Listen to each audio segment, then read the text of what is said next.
Good day guys, and welcome to my YouTube channel again. So nandito na naman ulit yung ating Fukien tea o yung ating Chaang Gubat. So yan o. Actually guys, nasa 90% na ano na siya, wala na siyang wire, no, wireless na siya. Actually dito meron pang wire dito, kaya sinabi ko 90%. So yung gagawin natin dito guys is magti-trim tayo, and also tatanggalin natin yung mga dahon dito sa baba, no. Yan. And also magre-rewire din tayo kasi kung mapapansin nyo, yung puno kasi nag-iiba or gumagalaw yung mga sanga niyan pag tinatanggalan nyo ng wire. Yes guys, gumagalaw yung mga sanga niyan pag na-unwire nyo or na-wireless nyo. Katulad dito, yan. Actually ito, nakababa to. Through time, pag napabayaan yan, aangat at aangat yan.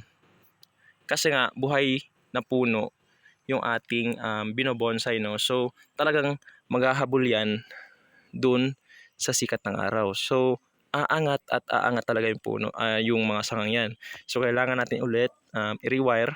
Bago natin siya i-rewire, i-trim muna natin, which is sa next video na, no. So yan, makikita nyo na may clustering na siya, pero hindi pa siya visible because of the overgrown. So tatanggalin natin yan lahat bago natin i-rewire lahat ng mga sanga, kasi gumagalaw yung mga sangang yan.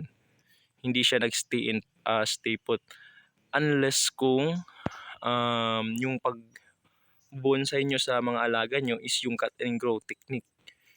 Kasi yung cut and grow technique is wala na talagang galawan yan pag na-wire mo at napalaki yung mga sanga. Kasi kung makikita nyo, kung ganito kalaki yung pinalaki nyong sanga, gagalaw pa ba yan? So hindi na siya mabibend.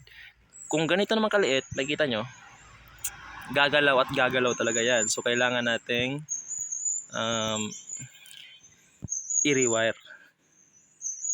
So makikita nyo na meron siyang puwang dito, no. So soon siguro lalagyan natin yan. Actually nandito yan eh, pero bumaba kasi nga mabigat yung foliage niya and payat yung kanyang sanga. So kailangan natin alalayan ng wire, ganyan. Alalayan natin ng wire yan. Guys, so kung isasali ko to sa show, siguro ili-leafless ko siya kasi mas maganda siyang tignan pag leafless. Sobrang ganda ng mga twigs niya pag leafless. Nakita ko to nung leafless to siya. Kasi kinalbo ko, then ripat ko. Yan o. Ripat ko yan. Actually kulang pa dito eh. Yan o. Nilagyan ko ng guide para ma-assist ko kung saan ba yung kulang. Yan o. May kulang siya dito banda. Dito banda. Foliage. Lagyan natin ng isang pads dito. Kung may tumubo. Actually walang tumubo eh. Dito sana yan. Ito sana oh. Kaso hindi talaga dumiretso yung tubo niya. Tagal ko na naghihintay niyan eh. Hindi pa rin tumutubo. Kahit kinalbo ko na lahat, iniwan ko dito, hindi pa rin dumidiretso yung kanyang tubo.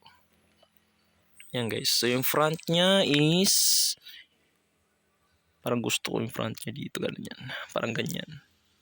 Para siyang paganyan, no. Actually yung front ko kasi nung una dito eh. Yan. Ganyan yung front niya. Pero sa tingin ko kasi parang sobrang layo na. Yan. Gusto ko kasi may directional siya. May directional yung puno natin. Kung meron siyang direction, kumbaga meron siyang direksyon pinupunto. So kung gaganyan natin, yan. Yan. So may direction na siya.